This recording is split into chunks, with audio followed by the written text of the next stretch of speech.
കാസർഗോഡ് പള്ളത്ത് രണ്ടുപേരെ ട്രെയിൻ തട്ടി മരിച്ച നിലയിൽ കണ്ടെത്തി. രണ്ട് പുരുഷന്മാരുടെ മൃതദേഹമാണ് പാളത്തിന് സമീപം കണ്ടെത്തിയത്. മരിച്ചവരെ തിരിച്ചറിഞ്ഞിട്ടില്ല. വിവരങ്ങളുമായി KV ബൈജു ചേരുന്നു. ബൈജു, ഇത് ഒരു ലെവൽ ക്രോസ് ഭാഗമോ അല്ലെങ്കിൽ ഒഴിഞ്ഞ ഇടമോ അങ്ങനെ എന്തെങ്കിലും ആണോ? എന്താണ് ഒരു പ്രാഥമിക അനുമാനം?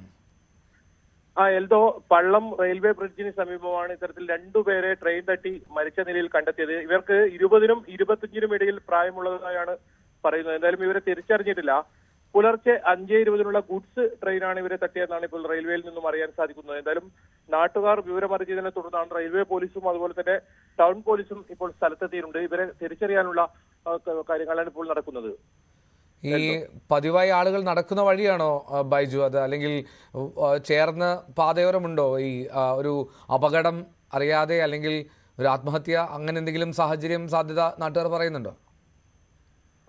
എൽദോ, ഇവിടെ നേരത്തെയും ഇത്തരത്തിൽ അപകടം നടന്നിട്ടുണ്ട്. ഇതൊരു കാസർഗോഡ് റെയിൽവേ സ്റ്റേഷന് തൊട്ടടുത്തായിട്ടാണ് ഈ സ്ഥലം വരുന്നത്. നേരത്തെയും ഇത്തരത്തിൽ അപകടം സംഭവിച്ചിട്ടുണ്ട്. പക്ഷേ ഇവരുടെ പക്കൽ നിന്നും 6ഓളം മൊബൈൽ ഫോണുകളും കണ്ടെത്തിയിട്ടുണ്ട്. എന്നാലും ഇതിലൊരു ദുരൂഹതയുണ്ടെന്നാണ് ഇപ്പോൾ പോലീസ് പറയുന്നത്. ഇത് സംബന്ധിച്ച് അന്വേഷണം ആരംഭിച്ചിട്ടുണ്ട്. ഇവരെ ആരാണെന്ന് ഇതുവരെ തിരിച്ചറിയാൻ സാധിച്ചിട്ടില്ല. അതാണ് ഇപ്പോൾ പോലീസ് നോക്കുന്നത്. എന്തായാലും പോലീസ് അന്വേഷണം ഇപ്പോൾ ആരംഭിച്ചിട്ടുണ്ട്. എൽദോ, ശരി. കാസർഗോഡ് പള്ളത്ത് രണ്ടുപേരെ ട്രെയിൻ തട്ടി മരിച്ച നിലയിൽ കണ്ടെത്തി.